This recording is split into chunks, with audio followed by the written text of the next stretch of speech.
No creo equivocarme al afirmar que una buena parte de los lectores hispanohablantes se fueron bajando del arco de los X-Men en los años posteriores a ABX.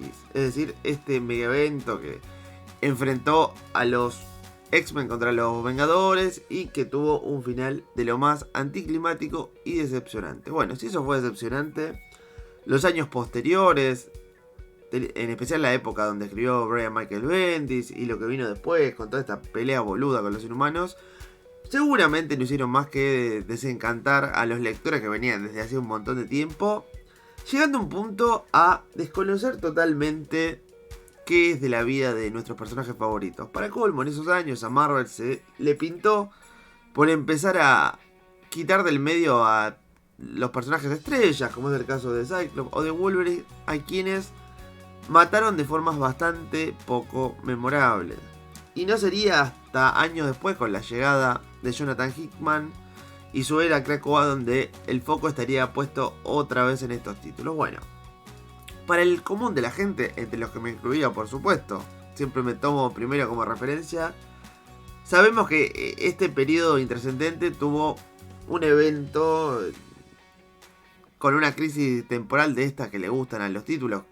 ¿A qué me refiero con crisis temporal? A cosas como la era de Apocalipsis o como el House of M, por ejemplo, donde un factor externo modifica todo el espacio-tiempo y tenemos un vistazo de lo que sería un mundo distinto. Bueno, en este caso tenemos Age of X-Men, que lo que hizo fue básicamente recuperar a un personaje de los 90, con quien curiosamente inicié esta serie llamada Cómics del Recuerdo. De hecho, si no me falla la memoria, el segundo video pertenece a X-Men, así que si no saben quién es o tienen ganas de recordar viejas épocas, los invito a ir a mirarlo. Como venía diciendo, muchos de nosotros creímos que había una continuidad directa entre el final de esta realidad creada por X-Men y el inicio de lo escrito por Hickman. Sin embargo, hay un bache de 10 números, los cuales totalmente desconocí y que me puse a leer estos días, que cuentan una historia de lo más curiosa y que me recuerda muchísimo a otro periodo similar de transición, donde ya sabían que iba a haber un relanzamiento fuerte, pero le quedaba, en este caso, cerca de un año todavía de publicaciones, que fue Vísperas de Destrucción. Vísperas de Destrucción es lo que viene justo antes de que Morrison llegara al título mutante e hiciera un relanzamiento fuerte. Bueno, acá tenemos lo mismo. Son los números que quedan ahí colgados entre Age of X-Men y la era Krakoa de Hickman.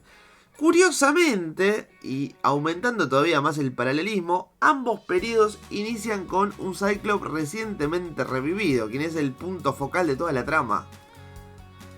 Lo que me llamó bastante la atención, y diría que hasta en algún punto quizás Víspera de Destrucción funcionó como una suerte de inspiración de qué hacer en este momento antes de que X-Men volviera por la puerta grande. Bueno, relatando. El primer punto donde hay que empezar, que es un poquito antes que todo esto, es el evento Extinción, donde casualmente y de una forma muy acertada se le decide dar final a los X-Men del pasado, esos 5 desplazados, ya saben, Cyclops, Jean, Iceman, Beast and Angel, que habían sido traídos por Bestia en el número 1 de All New X-Men. Bueno, en este caso los personajes siguieron formando parte del universo Marvel, en algunos casos siendo algo totalmente incoherente, porque si bien a Cyclops lo pasarían por guillotina y Jean hacía mucho que no estaba dando vueltas por ahí, de repente teníamos 2 Ángel, 2 Bestia, 2 Iceman,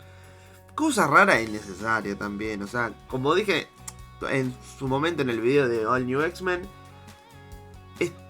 era una historia simpática que daba por ahí para 12 números y jajaja, y festejamos todos juntos el aniversario número 50 de la franquicia y está todo bien.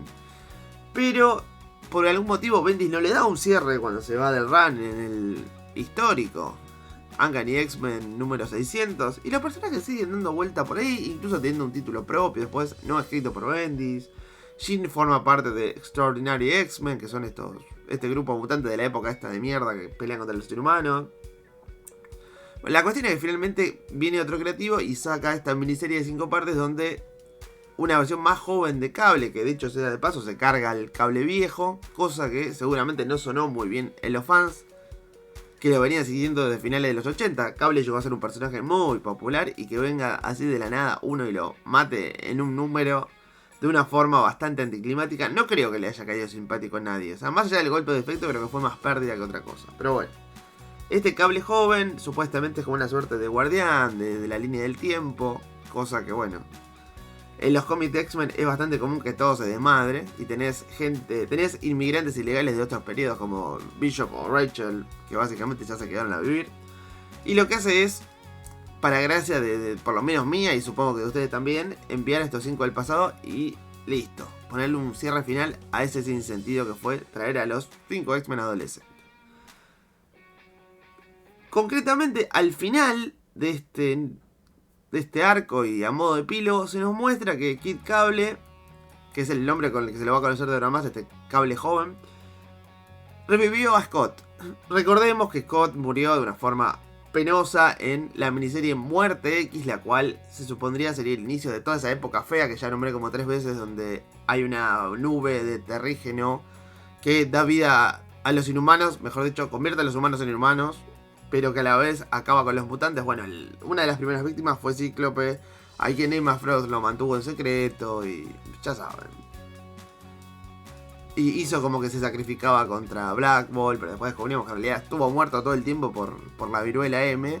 Bueno, intentando deshacer un poco esa porquería, Kid Cable aparentemente lo trae de vuelta, cosa que sería explicado en el único anual que tuvo el volumen 5 de Uncanny X-Men, un número que en lo particular me gustó mucho y que implica algo más elaborado que las típicas resurrecciones que estuvimos viendo en los últimos años.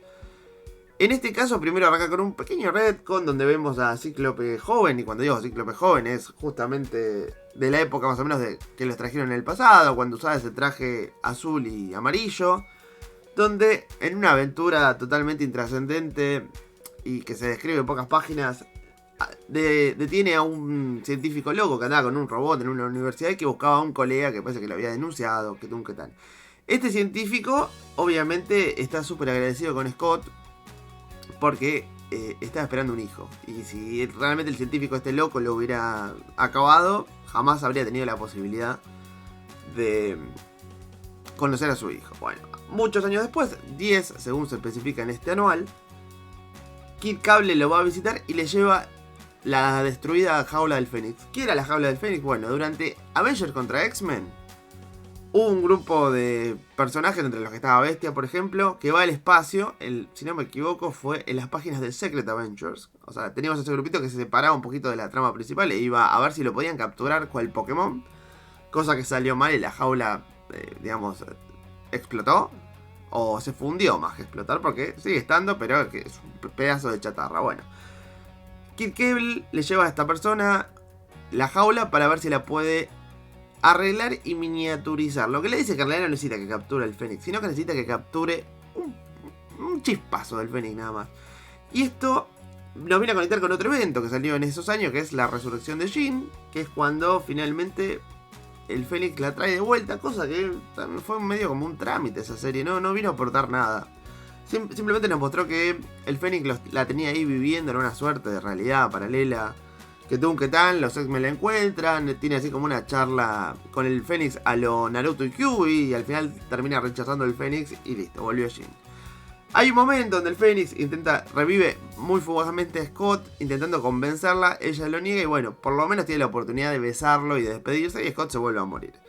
Esto forma parte del plan de Cable, de Kid Cable, ya que, sin que todos lo supieran, él y el científico le metieron una pequeña versión de la jaula de Fénix para que guarde un chispacito de esa energía que lo revivió en la resurrección de Jean Grey. Bueno, un tiempo después hay una suerte de proceso que no se especifica y gracias a esa chispita del Fénix Scott finalmente logra salir de la tumba. Entonces lo que lo trajo de vuelta fue un plan bastante ingenioso que combinaba elementos de muchas aventuras anteriores con algo que dentro del universo de los X-Men es totalmente lógico, lo cual la vuelve una de las mejores resurrecciones que leí en estos títulos desde siempre, básicamente, que normalmente son manotazos de ahogado o cosas muy irreales o que rompen con la narrativa. En este caso es un plan de su propio hijo encima, que tiene la capacidad de viajar en el tiempo y que tiene una noción de todas las cosas que fueron pasando y une puntos, siendo el único elemento que agrega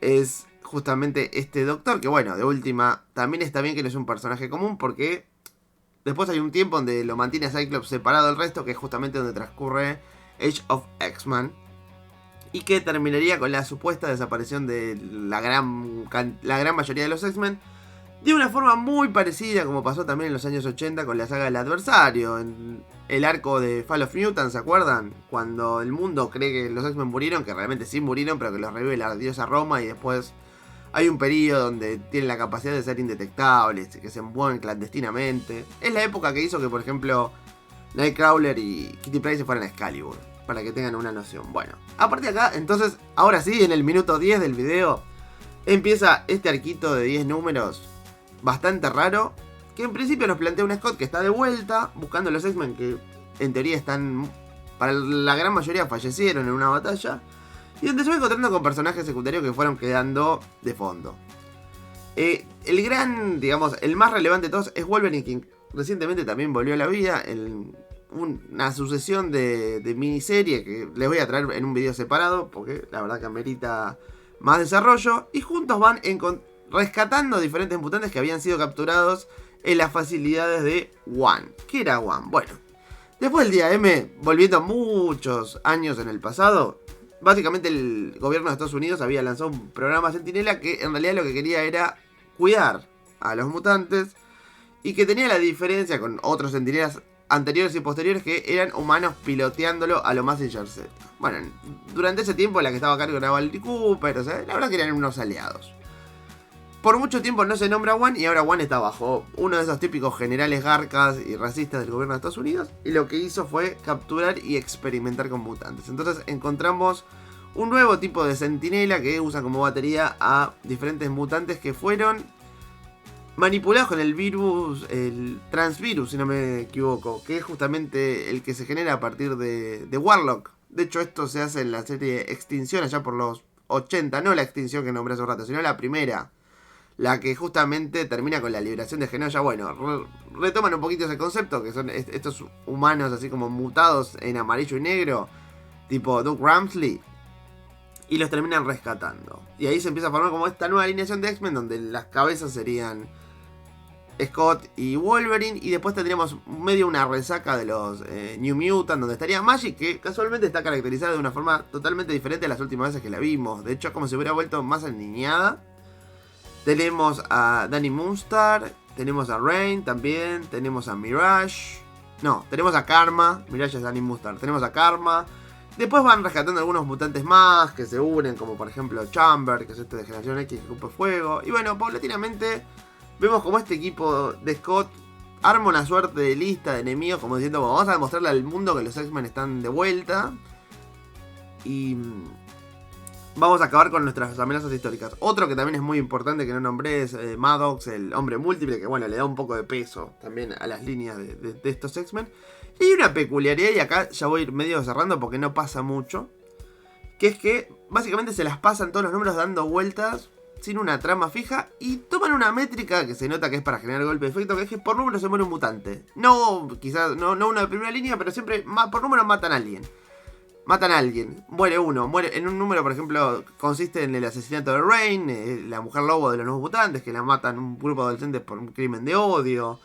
En otro número muere Chamber. En otro número, por ejemplo, vemos que Emma Frost es prisionera de este One, y bueno, tiene que hacer como algunos trabajitos, y se armó como un grupito con Vanisher, Elixir y Marrow. Lo matan a Vanisher también. En otro número, Hope y Banshee se habían unido a este grupo, del que también forma parte Havoc, que no lo había nombrado. También lo matan. Hay otro número donde se encuentran con Magneto y un grupito de mutantes y no mutantes, porque también está Juggernaut, que no es mutante, pero bueno, está con Magneto, que quiere hacer como una revolución. Después se descubre que es Joseph, el clon de los 90 de Magneto, que quedó como malo ya por los 2000. Bueno, en este caso se descubre que era él impresionando a Magneto, que Magneto es uno de los que había desaparecido en Age of X-Men, aunque no lo sabían Wolverine y Scott porque no participaron. Y es Psylocke, pero no Betty, sino Quanon, el cuerpo, digamos, que había quedado liberado después de un arco de la resurrección de Wolverine. Quien se le termina medio uniendo también como ese personaje tipo que aparece cada tanto y nos ayuda, estilo Power Ranger verde. También se les une Juggernaut, quien ahora parece haber vuelto al bando de los buenos. Y bueno, la trama ya se va encaminando hacia el final justamente con esto que dije de Emma Frost, que estaba capturada por el gobierno de Estados Unidos y que borró su existencia de básicamente la mente de todos. De hecho, nadie se acordaba que Emma Frost existía, a excepción de Juggernaut, que tiene ese casco protector, pero como es bastante pelotudo, nadie le hizo caso. Y bueno, termina con justamente todo este grupo uniéndose contra One, el gobierno de Estados Unidos. La verdad que los dibujos son muy lindos, la trama más o menos. Tenemos a los X-Men viviendo una gran cantidad de tiempo en un bar de un amigo Wolverine, por alguna razón. O sea, cada vez que se reúnen están ahí con un vaso de whisky jugando al pool. Cosa rara. Habiendo tantos lugares, se esconden en un bar. Hay una trama, por ejemplo, también donde tenemos unos encontronazos con el Capitán América, que se vuelve como una suerte de nexo con Scott, y que después descubrimos que en realidad era Mystique todo el tiempo, que también trabajaba para Emma Frost, digamos. Y Emma Frost es como que en un punto trabajaba para el gobierno de Estados Unidos, pero era todo como un juego final, donde en última instancia esperaba cagarlos, digamos, que al final, bueno, cuando se juntan dos, finalmente empiezan a ejecutar ese plan final. Otra cosa que pasa, por ejemplo, es que el primer enemigo que van a cazar de esta lista es la Bestia Oscura, quien Scott lo termina reclutando. Otra cosa que pasa, por ejemplo, también es que One consigue una muestra de esta cura que había aparecido en los cómics de Astonishing X-Men, ¿se acuerdan? Hace un montón. O sea, ni bien termina Morrison, este run que escribe Whedon, donde hay como una suerte de vacuna que le quita el poder a los mutantes. Bueno, One recupera una muestra de esta y bueno, medio que empieza como a vacunar a la gente. Entonces Scott le hace caso a la bestia.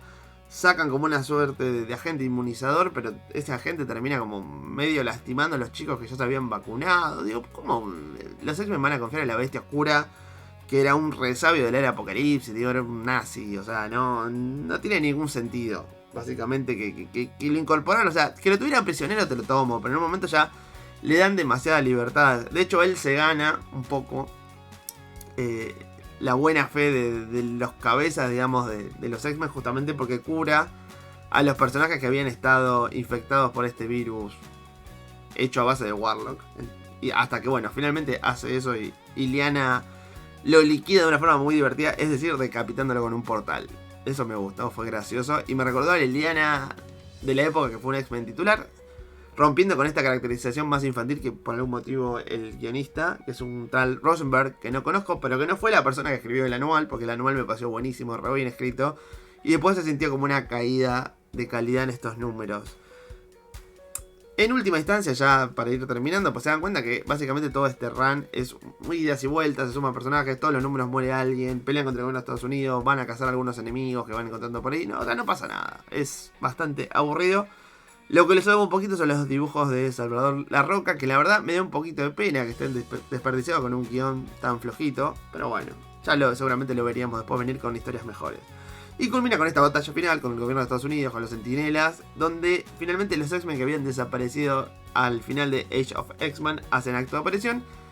Y Jean y Scott finalmente hacen su reencuentro en tiempo y forma y se saludan con un amoroso beso en un panel que es bastante gracioso porque vemos como están Emma y Logan al lado con cara de ojete. Y bueno, la semana siguiente llegaría Hickman y todo sería alegría otra vez. Esto fue este extraño run que tuvieron los X-Men justo antes de Hickman. Seguramente quienes estén viendo este video no lo conocían, no se perdieron de nada, ya les conté lo más importante, incluso de esta forma tan desprolija y desordenada. Como siempre me gustaría leer sus opiniones, que ¿les parece todo esto? ¿Alguno realmente sabía algo de esto que les estoy contando? Yo la verdad que me enteré hace muy poquito. Por último, si les gustó el video les voy a pedir un like, que me ayuda muchísimo a posicionar mejor mi contenido en los algoritmos de YouTube. Y si da la casualidad que es tu primer video en Papalópolis, te voy a invitar a que te suscribas, así puedes ver el resto de episodios que componen esta hermosa serie que he decidido llamar Cómics en el Recuerdo. Hasta la próxima.